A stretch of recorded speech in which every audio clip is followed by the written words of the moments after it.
carteggio Rosario.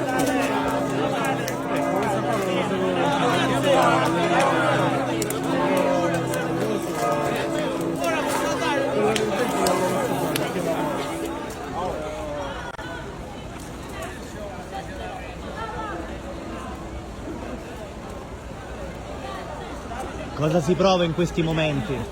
Tante emozioni, è un'emozione che non si può descrivere la festa di San Sebastiano, iniziando da questa che è l'inizio delle feste, diciamola pura.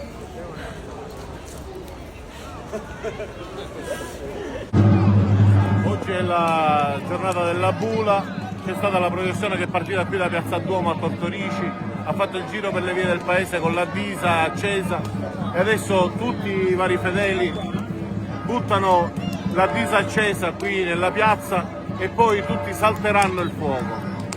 Cosa rappresenta questo salto? Rappresenta un'esternazione anche di quello che uno vuole nei confronti di San Sebastiano, che vuole cercare al santo.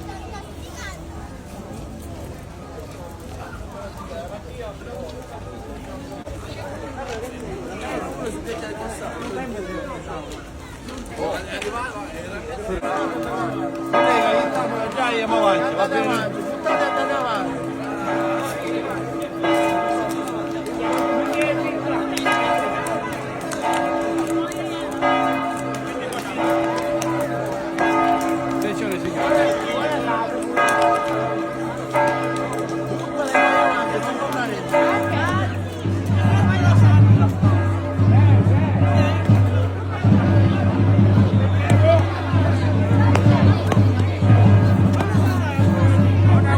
Articolati questi festeggiamenti?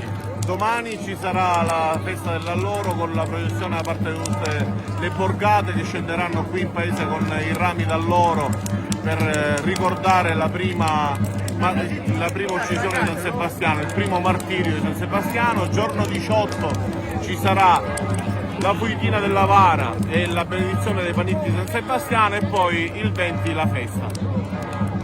Cosa rappresenta San Sebastiano per voi?